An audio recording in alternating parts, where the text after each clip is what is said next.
Hello বন্ধুরা, সবাই কেমন আছো? আশা করি সবাই ভালো আছো। আবারও নতুন একটি ভিডিওতে তোমাদের সবাইকে জানাই স্বাগত।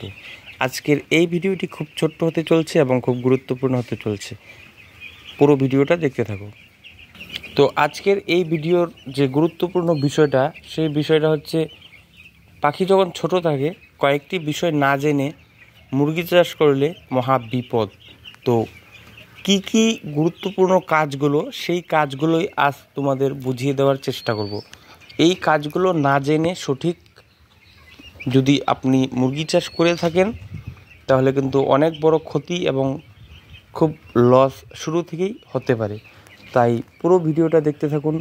মূল যে গুরুত্বপূর্ণ বিষয় সেটি কি কি।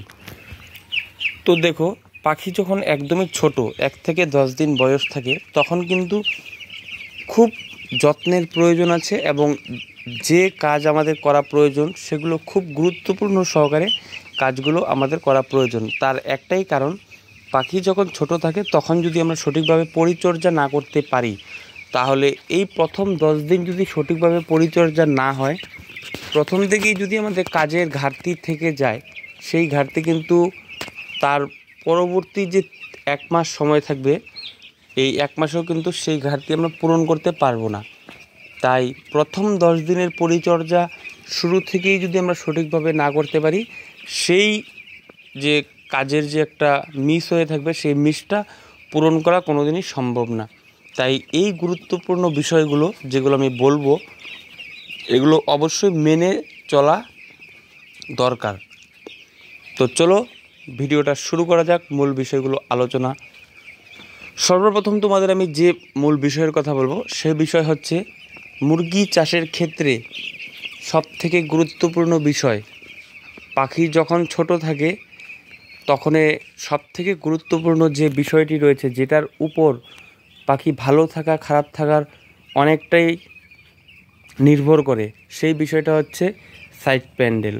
আমরা কিন্তু পাখি যখন ছোট থাকে, সেটা ঠান্ডার দিন হতে পারে এবং গরমের দিন হতে পারে, আমাদের কিন্তু এই সাইডের প্যান্ডেলগুলি কিন্তু ওয়েদার বুঝে হাওয়া বুঝে উঠাতে হয়, নামাতে হয়। সেটা যদি আমরা সঠিক টাইমে সঠিকভাবে করতে না পারি, মুরগির কিন্তু ছোটোবেলা থেকেই অনেক ধরনের রোগ ব্যাধির সমস্যা দেখা যেতে পারে। পাখি যখন ছোট থাকে সাইড প্যান্ডেলের পর্দা যেভাবে আমরা মেনটেন সঠিকভাবে করা প্রয়োজন, পাখি যখন বড় হয় তখনও কিন্তু প্রয়োজন আছে কিছু কিছু সাইডে এবং কিছু কিছু দিকে। সেটা হাওয়া, ওয়েদার, বৃষ্টি, ঝড়, সেটা উপেক্ষা করে আমাদের সেই সাইড প্যান্ডেলটা আমাদের সঠিকভাবে উঠাতে হয়, নামাতে হয়।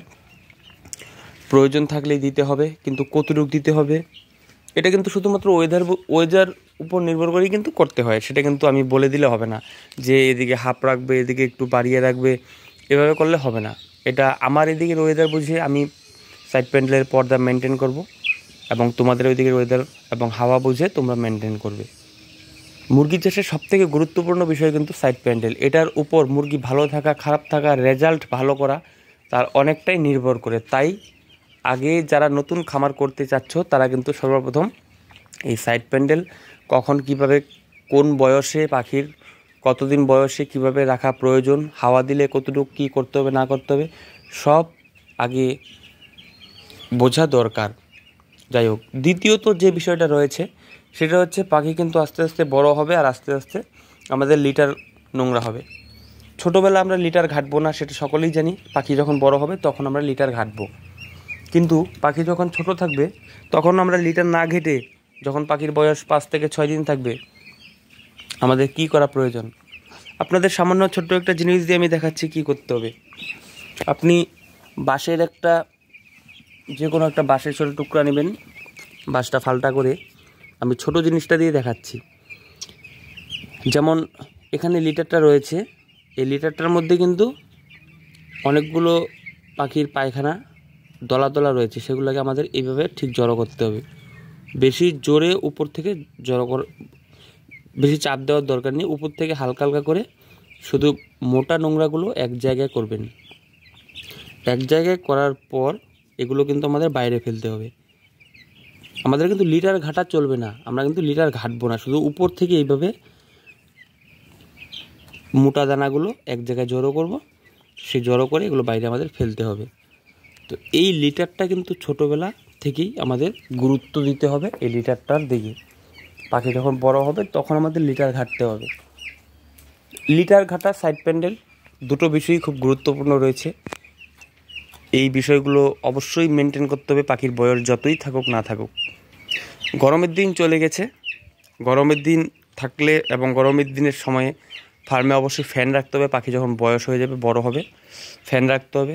আর যদি ফ্যান লাগানোর কারোর টাকা না থাকে, ঘরের সাইডে কিন্তু অবশ্যই গাছ লাগাতে হবে, ঘরটা যেন ঠান্ডা থাকে।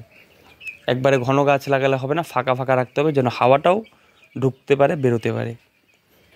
আমি যেই কাজগুলো বলছি এগুলো কিন্তু খুবই গুরুত্বপূর্ণ বিষয়, এগুলো অবশ্যই মানতে হবে। পাখি ছোটো থেকে বড় পর্যন্ত এই বিষয়গুলো অবশ্যই মানতে হবে। আমার ঘরে দেখতে পাচ্ছ তোমরা কত সুন্দর সিলিং রয়েছে, তারপরেও কিন্তু ফ্যান ঝোলানো রয়েছে।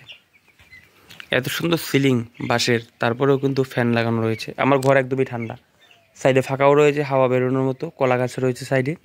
যাই হোক, তোমাদের যার যেই গাছ পছন্দ সাইডে লাগাতে পারো।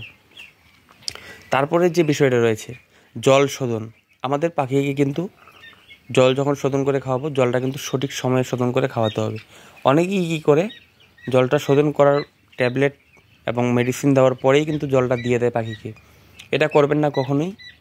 জলটা শোধন করতে দেওয়ার মোটামুটি 20 থেকে 25 মিনিট পরে পাখিকে জলটা খাওয়াবেন, কারণ জলটা শোধন হতে কিছুটা সময়ের প্রয়োজন, সেই সময়টা আপনারা দেবেন। তো প্রথমে আমি যে কাজগুলো বললাম, যে সাইড প্যান্ডেলের ব্যাপারটা আবার লিটারের ব্যাপারটা, এই দুটো ব্যাপারই মূলত তোমাদের বলার, কারণ অনেকেই কিন্তু এই বিষয়গুলো লক্ষ্য করে না, মানে না, তাই রেজাল্ট খারাপ হয়। অনবরত কমেন্ট করে যায় ভাই দাদারা, দাদা আমার রেজাল্ট ভালো হচ্ছে না, খারাপ হচ্ছে কেন। এই বিষয়গুলো তোমরা লক্ষ্য করে মুরগি চাষ করো, আশা করি তোমাদের কোনোদিনই লস হবে না, আশা করি লাভের আপনারা ব্যবসা করতে পারবেন। যাই হোক, যারা ভিডিওটি দেখছো অবশ্যই কমেন্ট করে জানাবে ভিডিওটি কেমন হয়েছে, এবং তোমাদের কোনো কিছু জানার থাকলে আমি প্রতি ভিডিওতে যেমন বলে থাকি, অবশ্যই কমেন্ট করে জানাবে তোমাদের সমস্যা। সেই সমস্যার সমাধান করতে আমরা নতুনত্ব ভিডিও দিয়ে থাকব।